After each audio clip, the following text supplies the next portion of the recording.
Boa noite a todos. Boa noite. Sejamos bem-vindos a essa casa abençoada, que além de uma casa, é um templo, é uma oficina e também uma escola e ainda um hospital. Porque, na verdade, quando entramos num templo religioso, invariavelmente, numa proporção maior ou menor, nós estamos sendo acolhidos e atendidos em alguma necessidade que temos, porque todos nós temos necessidade de ajuda em alguma área na nossa vida, não é? Delano acabou de ler um texto muito significativo e muito real, né, no dia a dia, que a gente precisa refletir sobre esses ensinamentos do Evangelho sempre, porque os ensinamentos do Evangelho, é bom que a gente sempre saliente isso, eles existem para fazer uma analogia, ou seja, comparar com o caminhar nosso da humanidade no nosso dia a dia realmente, né? O que acontecia lá, coisas que de fato aconteceram e parábolas que Jesus contava, se a gente avaliar, a maioria das vezes, nós estamos lá naquele ambiente, né? Tanto que quando se fala nas palavras, um Senhor saiu para chamar os servos e tal, o Senhor é sempre Deus, é sempre Jesus. Servos, servidores, trabalhadores, são sempre nós, seres humanos. Para a seara, para a vinha, é o ambiente nosso do dia a dia. A partir da nossa casa, qualquer ambiente que convivamos no dia a dia, é a seara do trabalho nosso do cotidiano. Na rua, no ônibus. Eu às vezes vi um ônibus que só não teve tiro porque eu acho que não tinha revólver lá dentro. Mas o povo estava nervoso, o motorista mais nervoso ainda, e o outro dotado, e o povo querendo que abrisse a porta para entrar mais um pouquinho. Mas é assim, a gente precisa serenar o coração, né? Aliás, eu peço a cada um de nós, dentro das possibilidades individual, que acerenemos o nosso coração, que deixemos lá fora, dentro das possibilidades, as coisas do mundo, porque as coisas do mundo são turbulentas. Aliás, todos nós, principalmente nós que vivemos um pouco mais, estamos vendo, né, e todos estão, tanto que o mundo está exacerbado, enfervescido, todo mundo nervoso, todo mundo bravo, não é? Mas o que faz o mundo? Cada um de nós. O mundo é composto de quê? Pessoas. E nós fazemos parte das pessoas. Então, se cada um tomar uma atitude e refletir de ser um pouco mais humilde, isso vai se alastrando. O Einstein, numa entrevista um pouco antes de morrer, perguntaram para ele o que ele achava que era uma coisa absurda que ele daria de exemplo do ser humano na época atual. Ele não morreu, não tem muito tempo. Ele falou: uma das coisas que eu acho mais absurdas e mais ignorantes nossas, ser humano, é querer que as coisas mudem, mas a gente não muda. Porque para as coisas mudarem, primeiro, cada um de nós tem que mudar. Aí eu quero que o outro muda. Mas se eu mudar, eu vou passar a perceber que não há necessidade de mudar, que eu tenho que adaptar. Cada espírito é único. O espírito tem a sua individualidade. O Luiz, o Valdir fala com os espíritos, né? Vai chegar brevemente a essas questões da individualidade do espírito. Cada espírito é único. Então eu sou Elcio, ele é Valdir, Nestor, e por aí vai. Cada um é um, cada um é individual, cada um pensa de um jeito. Se cada um pensa de um jeito, como é que eu quero que o outro pense igual a mim? Se não pensar igual a mim, está errado. Não está errado, né? Eu respeito a ele e ele me respeita. Então vamos com esse espírito fazer o estudo que nos foi encomendado. Nós agradecemos muito essa oportunidade, a casa, a espiritualidade, que é um tema de uma passagem evangélica das mais lindas que existem. Todas são lindíssimas, todas são edificantes, mas essa especialmente, ela tem um aspecto particular, uma singularidade que destaca, porque ela faz um fechamento de tudo que se falou a respeito do Evangelho. São as bem-aventuranças. Nós vamos falar da primeira bem-aventurança, são 8. Alguns dizem que são 9, na realidade não são 9, né? São 8. O que é chamada nona é quando Jesus fala com as pessoas que estavam ouvindo o Sermão do Monte, de que eles tivessem paciência, perdoassem, tolerância, aqueles que estavam perseguindo a Cristo, que eles não se exacerbassem, não brigassem. Então, muitos entendem como uma bem-aventurança, né? Só por curiosidade, nós vamos lê-la aqui, que diz o seguinte, né? Tem as bem-aventuranças que todos conhecemos, né? Bem-aventurados pobres de espírito, essa de hoje, né? Os que choram, bem-aventurados os mansos, os que têm fome e sede de justiça, os misericordiosos, os puros de coração, os pacificadores e os perseguidos pela justiça. Aí a nona, que se chama nona, né?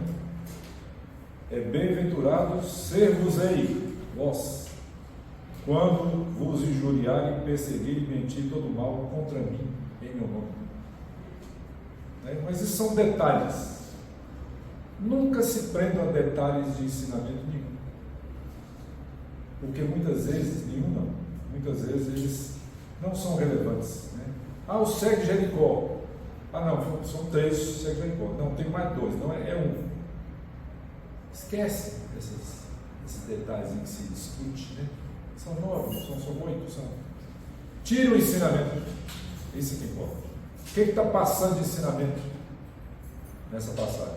É isso que importa. Jesus pensava assim? É isso que importa. Ah, Jesus não pensava assim? É isso que importa. Então, amigos, bem-aventurados pobres de espírito. Como eu disse, foi a primeira bem-aventurança. E as bem-aventuranças se deu no monte. Por isso que chama Sermão do Monte, que é a mesma coisa. As bem-aventuranças, ou o Sermão do Monte, tratou-se das bem-aventuranças. Não foi especificamente na cidade, era naquela região, que é muito dita, né, que Jesus viveu um tempo lá, Cafarnaum, né, onde muita coisa aconteceu, mas não foi lá, é como se fosse uma cidade pequena, na periferia, já indo para a zona rural, alguma coisa assim. Entendeu? Então, Sermão do Monte aconteceu em um monte, por isso do nome, chamado Monte das Bem-aventuranças, localizado na costa noroeste do Mar da Galileia, que na realidade não era mar, mas era um lago, né? Todo mundo se fala o lago, todo mundo lembra, que é o Lago de Genezaré, mas ele era grande, então tinha-se uma visão do mar, por isso ficou conhecido como Mar da Galileia. E, para vocês terem uma ideia da grandiosidade do Sermão do Monte, Mahatma Gandhi, que podemos dizer, sem dúvida, que foi um discípulo de Jesus também, pelo trabalho que ele fez, de caridade, de fraternidade, ele disse o seguinte, aspas, se perdessem todos os livros sagrados, santos, dedicados a Deus, todos os livros religiosos da humanidade, e só se salvasse o Sermão do Monte, nada estaria perdido. Entende? O valor do Sermão do Monte. Nada estaria perdido. Então vamos lá. O Sermão do Monte começa assim. E Jesus, vendo a multidão, tinha gente que dizia que eram centenas de milhares, né? Não tinha como pesquisar isso na época exatamente, mas segundo os relatos, eram centenas de milhares de pessoas. Então Jesus, vendo a multidão, subiu no monte assentando-se, aproximaram dele os seus discípulos, e abrindo sua boca, ensinava dizendo. Esse abriu a sua boca também tem um significado, sentando-se também tem um significado, aí os pormenores são importantes, né?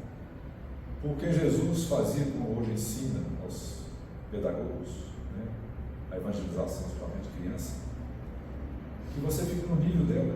Então Jesus, quando estava no monte, ela sentou para dar uma ideia de igualdade a todos aqueles que o ouviram, né?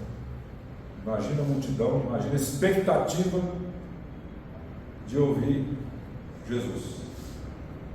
Então, Jesus abriu a boca, é aquele negócio que ele fala assim: vou perder um segundo dessa reunião, dessa palestra, né? Jesus disse: bem-aventurados os pobres de espírito, porque eles verão a Deus. Está no capítulo 7 do Evangelho segundo o Espiritismo, Mateus 5,3. Para entender essa bem-aventurança, nós vamos detalhar alguns aspectos das passagens para que a gente capte e absorva realmente o que é, de fato, significativo. Bem-aventurados. O que significa bem-aventurados?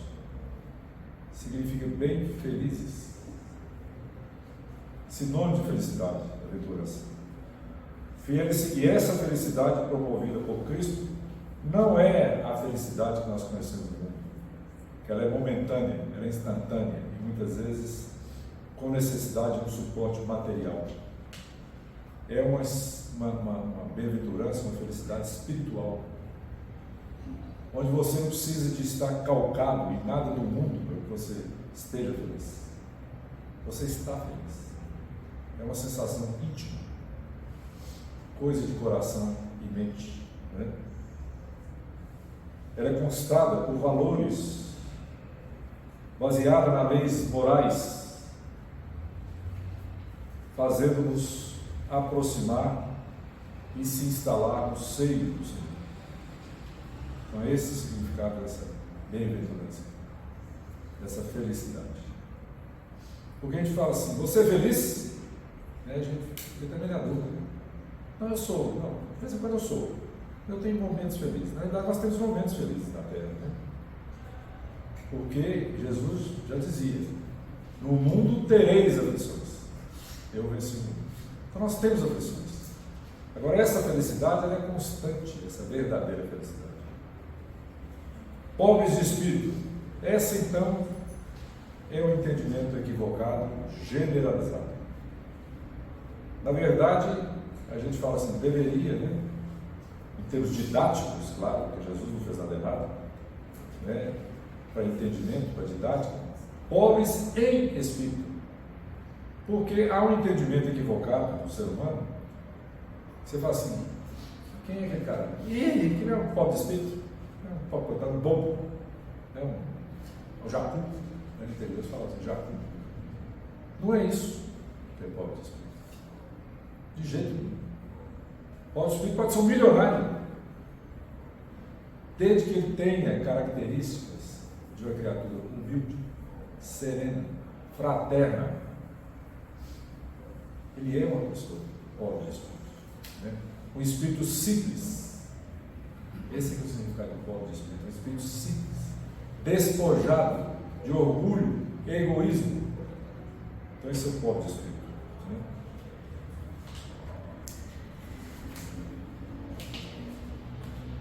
Porque deles é o reino dos céus. Aliás, até falei errado nisso, né? Porque deles é o reino dos céus. Bem-aventurados os pobres de espírito, porque deles é o reino dos céus. O conceito de céu, dado pela doutrina espírita, é bem diferente do que temos aí no mundo, né? Muitas vezes dado por outras religiões, algumas. Reino dos céus não é um ponto geográfico. Ah, está ali, não fica ali em cima fica mais perto do morro. Não é, é uma região íntima que está entre o nosso sentir, nosso coração, nossa mente e nosso coração.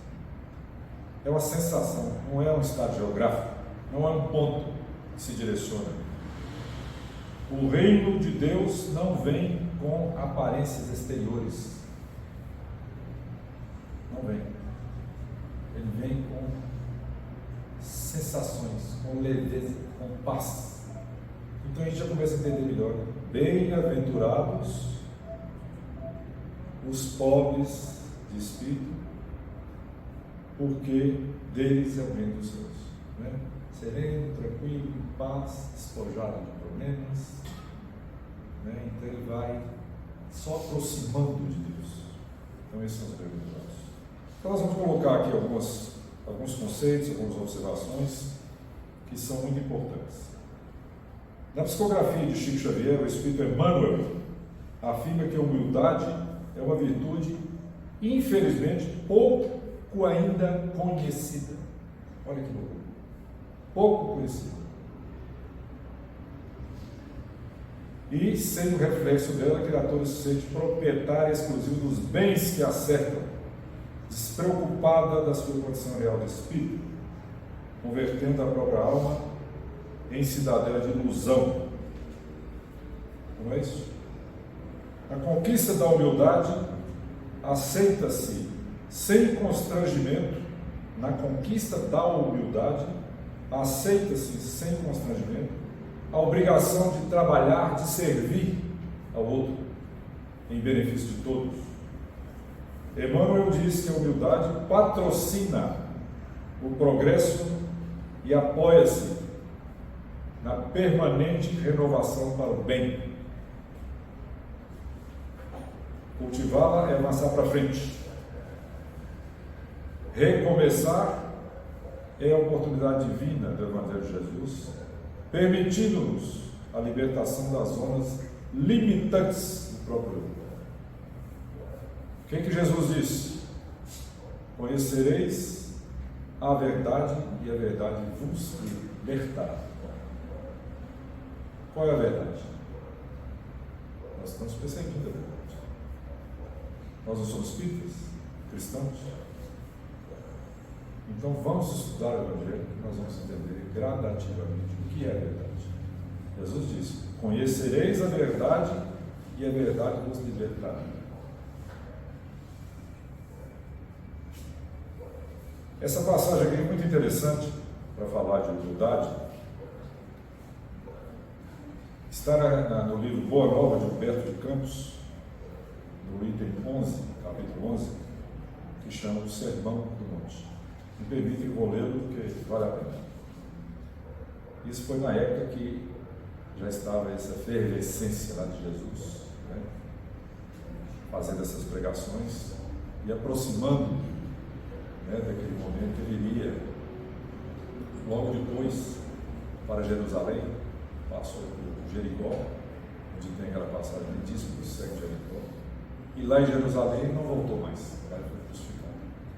Então essa passagem aqui da Boa Nova, do livro, um livro extraordinário. Quem não tem, adquira ou peça emprestado para você.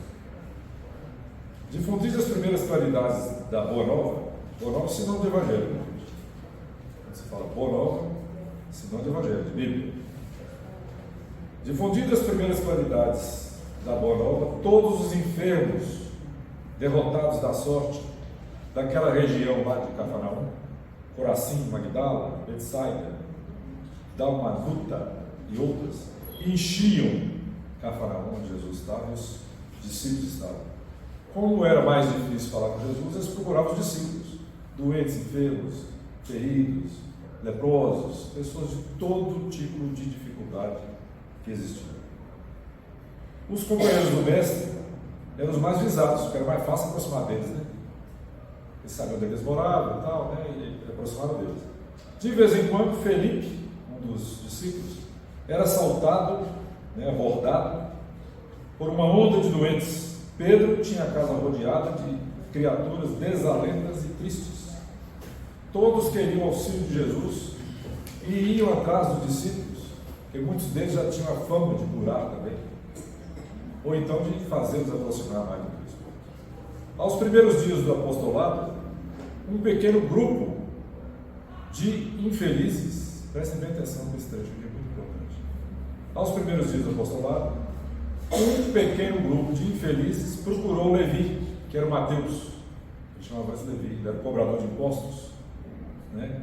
Muito visado no início, porque ninguém acreditava que tinha mudado mesmo, porque os cobradores de impostos eram mal vistos, né, que cobravam impostos da população, principalmente eles que saíam do povo para fazer esse trabalho para Roma. Então, a própria família, né, tanto que Mateus, o pai dele, ficou obrigado pelo tempão, né? Então as pessoas procuraram a sua residência confortável, era bem de ver. Esses infelizes desejaram explicações sobre o Evangelho, sobre o reino de Deus, o reino de Jesus. E como que eles poderiam trabalhar para aproximar disso? Foi a pergunta deles. Com mais acerto na observância dos ensinamentos. O coletor de impostos, Mateus, olhou para eles assim, meio desconfiados, porque também não podemos esquecer que eles eram discípulos, estavam aprendendo, eles erravam, né? Foi tirado do povo. Então olhou para eles e falou assim: afinal, disse ele aos infortunados que o procuravam conhecer o reino de Deus. O novo reino, disse Mateus, congregará todos os corações sinceros de boa vontade que desejam irmanar-se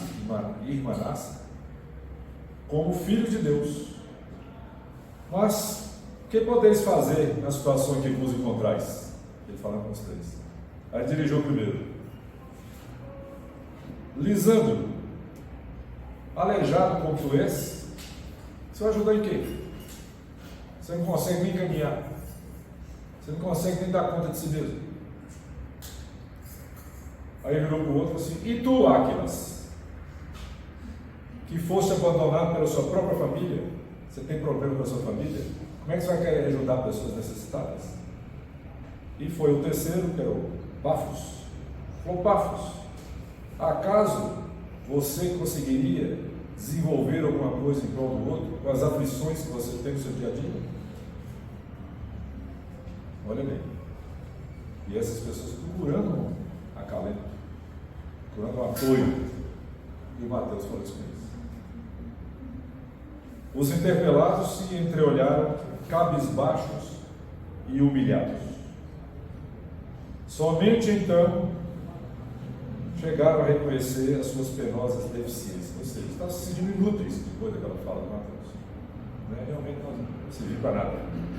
A palavra rude de Levi, ou Mateus, os despertaram, tomaram-os numa dor sem limites. Jesus dissera nas suas pregações carinhosas que seu amor viera buscar a todos os que se encontrassem em tristezas e angústia no coração. Nisto, Jesus estava na região, veio aproximando, então Jesus chegou nas proximidades e, em companhia de André, que era um outro discípulo, Jesus entrou na casa de Mateus. E Mateus ainda estava com as pessoas lá, onde se puseram os três, André, Jesus e Mateus, numa animada palestra entre eles. O coletor de impostos, a certa altura da conversação, a sorrir ingenuamente, relatou a ocorrência acontecida, terminando alegremente, vejam bem, alegremente a sua exposição com essas palavras, falando para Jesus. O que conseguiria o Evangelho do Reino com esses aleijados e mendigos? Mas, lembrando-se de súbito que os demais companheiros eram criaturas pobres e humildes, acrescentou: é justo, e foi melhorando até uma piorada, é justo esperarmos alguma coisa dos pescadores de Cafarnaum. São homens fortes, desassombrados, e o bom trabalho cabe a eles, saudáveis. Não vejo, porém, como aceitar a contribuição desses desafortunados e vencidos que nos procuram. Aí Jesus entrou no processo. Jesus fixou o olhar do discípulo com profundo desvelo e falou com bondade, batendo-lhe levemente no ombro. No entanto, Levi, precisamos amar e aceitar a preciosa colaboração dos vencidos do mundo. Se o Evangelho é a boa nova, como não há de ser a mensagem divina para eles, tristes e deserdados na imensa família humana? Os vencedores da terra não necessitam de boas notícias. Nas derrotas da sorte, as criaturas ouvem mais alto a voz de Deus, buscando os oprimidos, os aflitos e os caluniados, sentindo-se tão unidos ao céu como suas esperanças, que reconhecemos na linguagem, na coragem tranquila que revela um sublime reflexo da presença do nosso Pai. Levi, claro que envergonhado, sentiu-se comovido e, aproveitando a pequena pausa que se fizera, exclamou ao desapontado: Senhor, minhas observações, vamos falar no popular, para dar desculpa para Deus, o que ele fez aqui? Senhor, minhas observações partiram tão só do meu intenso desejo de apressar a supremacia do Evangelho, entre os quais os que governam o mundo. Jesus, então, para coroar, finalizar a conversa, disse: Mateus, quem governa o mundo é Deus, convictamente, e o amor não age com inquietação, de forma nenhuma. Então, meus amigos, o tema é muito rico, tem muita informação, e o tempo não nos daria a oportunidade de desenvolver todas elas. É importante lembrar de algumas considerações do Mestre, que disse, entre outras tantas e maravilhosas e ricas coisas: nenhuma ovelha do meu Pai se perderá. Nenhuma. Ele não disse a maioria, ele disse nenhuma. Ou seja, é importante que nós entendamos isso bem e passemos isso para aquelas pessoas desafortunadas nas nossas famílias, amigos, aqueles que encontramos no caminho, para que eles saibam disso. É uma questão de tempo. Uma questão de tempo. Todos nós estaremos no rebanho de Jesus. Mas é preciso que a gente, além de conhecer bem, eu acabei dizendo a importância do Sermão do Monte, se conhecermos bem todas as bem-aventuranças, profundamente, sabendo falar de cor e salteado, de trás para frente, do meio para frente, do meio para trás, é importante? É. Mas se não soubermos amar, se não soubermos ter fé, e não soubermos colocar nossa fé em ação, como dizia o Tiago, apóstolo, a fé sem obras é fé morta, de nada valerá. Madre Teresa de Calcutá disse numa ocasião: prefiro mãos laboriosas no trabalho do que lábios fervorosos somente em orações. Muito obrigado pela atenção, até uma próxima oportunidade.